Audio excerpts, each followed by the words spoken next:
안녕하세요. 넥스트 싱크널스입니다. 여러분, 2025년을 강타했던 D램 쇼크, 그거 그냥 맛보기였습니다.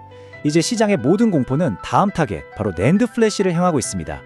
오늘 이 시간에는 이게 왜 단순한 가격 상승이 아니라 구조적인 쇼크인지, 그리고 왜 2027년까지 계속될 수밖에 없는지 데이터를 통해 확실하게 보여드리겠습니다. 기억나세요? 불과 1년 좀 전인 2024년 가을, 월가에서는 반도체의 겨울이 온다 하면서 엄청난 공포 분위기를 조성했었죠. PC도 안 팔리고 스마트폰도 안 팔리니까 메모리 가격은 이제 폭락할 거다. 거의 저주에 가까운 예언이었습니다.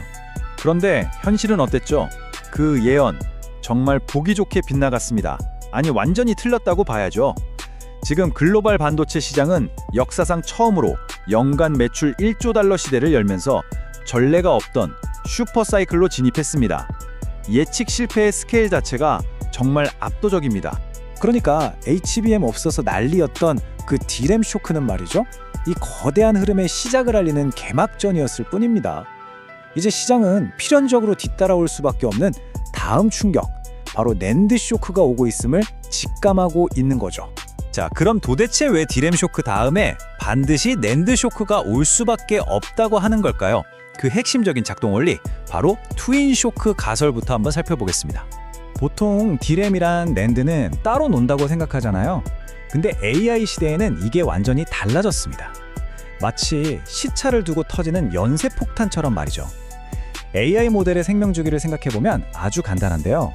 일단 AI를 학습시키려면 어마어마한 연산 능력이 필요하죠. 이게 바로 2024년과 2025년에 HBM과 D램 수요를 폭발시켰던 1차 충격이었습니다. 바로 이 슬라이드가 핵심인데요. AI 파이프라인을 한번 보세요. 학습에서 추론으로, 그리고 데이터 저장으로 이어지죠. 자, 학습 단계에서는 뭐가 필요했죠? 네, D램이었죠. 근데 학습이 끝난 모델이 이제 일을 시작하는 추론 단계에 들어가면요, 어마어마한 데이터를 막 쏟아냅니다. 그럼 이 데이터 어딘가에는 저장을 해야 하잖아요. 바로 이때 병목 현상이 연산에서 스토리지, 즉 낸드로 팍 넘어가는 겁니다. 좋아요. 이론을 알겠습니다. 그럼 실제 데이터는 뭐라고 말하고 있을까요? 시장에서 가장 솔직한 지표, 바로 재고부터 한번 보시죠. 이 숫자 정말 충격적입니다. 현재 SK 하이닉스의 낸드 재고가 4주에서 5주분밖에 안 남았대요. 이게 무슨 뜻이냐면요, 그냥 공장 돌릴 최소한의 물량만 남기고 창고는 사실상 텅 비었다 이 얘기입니다. 근데 상황은 이것보다 훨씬 더 심각합니다. SK 하이닉스에서 뭐라고 했냐면 2026년에 만들 물량 이미 다 팔렸습니다 라고 공식적으로 선언해버렸어요. 여러분, 지금 돈다발을 싸들고 가도 2026년에는 물건을 못 산다는 겁니다. 왜냐? 구글이나 마이크로소프트 같은 거대 기업들이 앞으로 몇 년치를 그냥 통째로 계약해서 싹 쓸어갔기 때문이. 자, 재고가 없으니 어떻게 될까요? 당연히 가격은 폭등하죠. 시장조사기관 트렌드포스가 내놓은 전망을 보면요, 당장 2026년 1분기 낸드 가격이 바로 전분기보다 무려 33에서 38%나 뛸 거라고 합니다. 보통 분기 상승률이 한 5에서 10% 정도거든요. 그거랑 비교하면 이건 거의 3배가 넘는 비정상적인 폭등 신호인 거죠. 아니, 이렇게 수요가 넘쳐나는데 그럼 그냥 공장 더 지어서 만들면 되는 거 아닌가? 왜 못하는 걸까요? 여기에는 보이지 않는 아주 큰 구조적인 문제가 있습니다.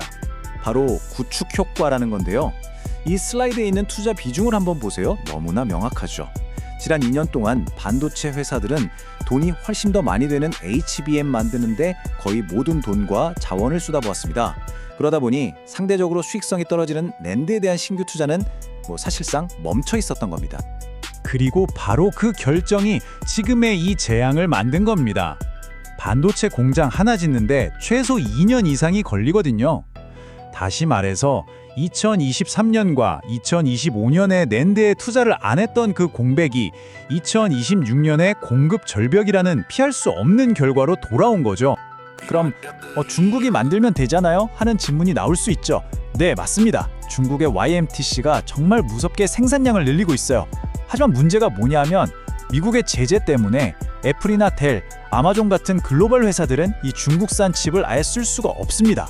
결국 세계 시장은 중국과 중국이 아닌 나머지 세상, 이렇게 두 개로 딱 쪼개져 버렸고, 우리가 사는 이 세상의 공급 부족은 중국이 해결해 줄 수가 없는 거죠.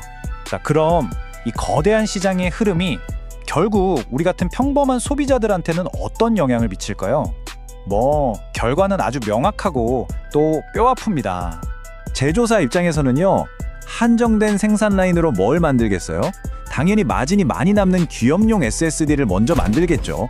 구글이나 마이크로소프트에 파는 게 훨씬 이득이니까요. 그 결과 저나 여러분 같은 일반 소비자들이 사는 PC나 노트북용 SSD는 우선순위에서 완전히 밀려나는 겁니다. 그러니 가격은 오르고 물건은 구하기 힘들어지는 거죠. 그리고 이 슬라이드에 나오는 경고는 정말 소름이 돋을 정도입니다. SSD 컨트롤러 만드는 주요 회사죠. 파이썬의 CEO가 뭐라고 했냐면 2027년까지 SSD 가격 대재앙이 계속될 것이라고 했어요. 그냥 가격 상승이 아니라 대재앙이라는 단어를 썼다는 거. 이게 정말 중요합니다. 자, 이제 결론입니다. DRAM 쇼크 다음은 낸드 쇼크다. 이건 이제 더 이상 가설이 아닙니다. 이미 데이터가 증명하고 있는 바로 지금 우리 눈앞에서 벌어지고 있는 현실입니다.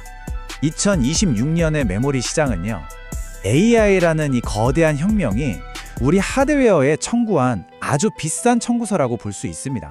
이게 단순히 부품 가격이 좀 오른다 이런 차원의 문제가 아니에요. 이 스토리지 병목 현상이 AI 기술이 퍼져나가는 속도 자체를 늦출 수도 있다는 아주 중요한 신호이기도 합니다.